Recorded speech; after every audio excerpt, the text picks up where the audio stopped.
नमस्ते विद्यार्थी मित्रांनो, इयत्ता 12वी सहकार या विषयामधील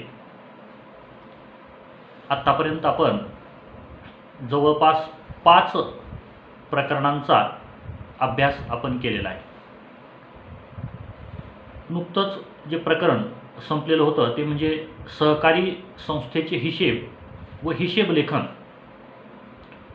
आणि या प्रकरणामधील जे फरक स्पष्टकर आहेत त्या फरक स्पष्टकरा याचा अभ्यास आपण आजच्या व्हिडिओमध्ये करणार आहोत. जो प्रश्न परीक्षेमध्ये विचारला जातो आणि त्यामध्ये जो पहिल्यांदा आपण फरक स्पष्टकरा पाहणार आहोत तो म्हणजे वैधानिक हिशेब तपासणी आणि अंतर्गत हिशेब तपासणी. पहिल्यांदा त्याचा अर्थ आपण पाहणार आहोत. वैधानिक हिशेब तपासणी म्हणजे काय? तर पहिला मुद्दा आहे अर्थ. सहकार कायद्यानुसार प्रत्येक सहकारी संस्थेनं आर्थिक वर्ष संपल्यानंतर 4 महिन्याच्या आत जी हिशेब तपासणी करणं बंधनकारक असतं तिला वैधानिक हिशेब तपासणी असं म्हटलं जातं. आता हे वैधानिक म्हणजेच सहकार कायद्यानुसार जी हिशेब तपासणी करणं बंधनकारक असतं. प्रत्येक सहकारी संस्थेला अशा प्रकारची हिशेब तपासणी करणं हे कायद्यानुसार बंधनकारक केलेलं आहे. आणि ही कधी करायची असते तर आर्थिक वर्ष संपल्यानंतर. म्हणजे आपलं आर्थिक वर्ष 1 एप्रिल ते 31 मार्च हे आपलं आर्थिक वर्ष आहे. आणि आर्थिक वर्ष संपल्याच्या नंतर पुढच्या 4 महिन्यामध्ये अशा प्रकारची हिशेब तपासणी करणं हे प्रत्येक सहकारी संस्थेला बंधनकारक असतं आणि तिलाच वैधानिक हिशेब तपासणी असं म्हटलं जातं. त्यानंतर जी अंतर्गत हिशेब तपासणी आहे त्या अंतर्गत हिशेब तपासणीचा अर्थ काय बघा. संस्थेच्या प्रशासकीय कार्याचा भाग म्हणून वर्षभर जी हिशेब तपासणी केली जाते आणि जी ऐच्छिक असते तिला अंतर्गत हिशेब तपासणी असं म्हटलं जातं.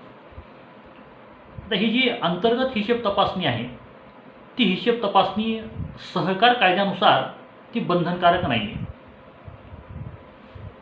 सहकारी संस्थेच्या प्रशासकीय कार्याचा भाग म्हणून अशा प्रकारची हिशेब तपासणी केली जाते आणि ती सहकारी संस्थांसाठी ती ऐच्छिक आहे. ते सहकारी संस्थांच्या इच्छेनुसार ती केली जाते, ती बंधनकारक नाही आणि तिलाच अंतर्गत हिशेब तपासणी असं म्हटलं जातं. त्यानंतर जो दुसरा मुद्दा आहे तो म्हणजे उद्देश. वैधानिक हिशेब तपासणीचा उद्देश काय आहे आणि अंतर्गत हिशेब तपासणीचा उद्देश काय आहे. ज्यामध्ये वैधानिक हिशेब तपासणीचा उद्देश असा आहे, सहकार कायद्यानुसार सहकारी संस्थेची सत्य आणि वास्तविक आर्थिक स्थिती दर्शवण्याच्या उद्देशानं वैधानिक हिशेब तपासणी केली जाते. म्हणजे सहकारी संस्थांची सत्य आणि वास्तविक आर्थिक स्थिती ही कळणं अतिशय महत्त्वाचं असतं आणि त्यानुसार सहकार कायद्यानुसार अशा प्रकारची हिशेब तपासणी प्रत्येक सहकारी संस्थांची हिशेब तपासणी केली जाते आणि त्या सहकारी संस्थेची अशा प्रकारच्या हिशेब तपासणीमुळं जी आर्थिक स्थिती आहे वास्तव आर्थिक स्थिती ही सहकारी संस्थांची लक्षात येते. तर अंतर्गत हिशेब तपासणीमध्ये सहकारी संस्था पातळीवरील हिशेबातील चुका व गैरव्यवहार शोधून काढण्यासाठी अंतर्गत हिशेब तपासणी केली जाते. ही काही सहकारी संस्थांसाठी काही बंधनकारक नाही, पण सहकारी संस्थांमध्ये जर काही सहकारी संस्थांच्या पातळीवर हिशेबातील चुका जर शोधून काढायच्या असतील, गैरव्यवहार शोधून काढायचे असतील तर अशा प्रकारची अंतर्गत हिशेब तपासणी ही सहकारी संस्थांकडून केली जाते. ती सहकारी संस्थांच्या सोयीसाठी असते. तो तिसरा मुद्दा आहे तो म्हणजे हिशेब तपासणीसाठी नियुक्ती. यामध्ये वैधानिक हिशेब तपासणीसाठी हिशेब तपासणीसाची नियुक्ती ही सर्वसाधारण सभेमध्ये सभासदांकडून अथवा निबंधकांकडून अथवा शासनाकडून केली जाते. म्हणजेच वैधानिक हिशेब तपासणी करण्यासाठी जो लेखापरीक्षक आहे, अंकेक्षक आहे, त्याला आपण हिशेब तपासणी असंही म्हणतो, त्याची जी नियुक्ती असते ती नियुक्ती कोण करतं?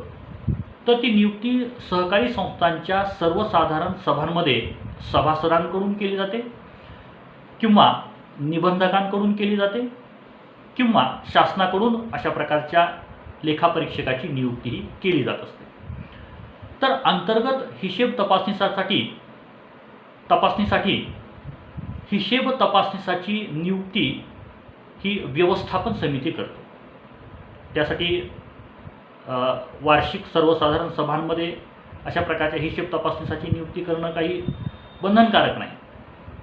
पण त्या सहकारी संस्थेची जी व्यवस्थापन समिती असते, सभासदांनी निवडून दिलेली जी व्यवस्थापन समिती असते, ती व्यवस्थापन समिती अशा प्रकारच्या अंतर्गत हिशेब तपासणीसाठी लेखापरीक्षकाची किंवा हिशेब तपासणीसाची नियुक्ती करत असते. त्यानंतर चौथा जो मुद्दा आहे तो म्हणजे जबाबदारी. वैधानिक हिशेब तपासणीमध्ये हिशेब तपासणीसाची जबाबदारी सहकार कायद्यातील तरतुदीनुसार ती निश्चित केलेली असते. तर अंतर्गत हिशेब तपासणीमध्ये हिशेब तपासणीसाची जबाबदारी ही व्यवस्थापन समिती निश्चित करत असते. म्हणजेच जी वैधानिक हिशेब तपासणी आहे त्यामधील त्या हिशेब तपासणीसाची किंवा अंकेक्षकाची जबाबदारी ही सहकार कायद्यानुसारच निश्चित केलेली आहे. तर अंतर्गत हिशेब तपासणीमधली जी जबाबदारी आहे त्या हिशेब तपासणीसाठी ती जबाबदारी त्या सहकारी संस्थेची व्यवस्थापन समिती निश्चित करत असते. त्यानंतर पुढचा जो मुद्दा आहे तो म्हणजे हिशेब तपासणीचे वर्ग किंवा हिशेब तपासणी वर्ग. यामध्ये वैधानिक हिशेब तपासणीवरून सहकारी संस्थेला हिशेब तपासणी वर्ग दिला जातो. तर अंतर्गत हिशेब तपासणीवरून सहकारी संस्थेला वर्ग देण्याची गरज नसते किंवा वर्ग दिले जात नाही, कारण की ती सहकारी संस्थांची अंतर्गत हिशेब तपासणी असते. त्यामुळे तिथं वर्ग देण्याची काही आवश्यकता नाही. त्यानंतर शेवटचा जो मुद्दा आहे तो म्हणजे बंधनकारक. वैधानिक हिशेब तपासणी ही प्रत्येक सहकारी संस्थेसाठी ती बंधनकारक असते.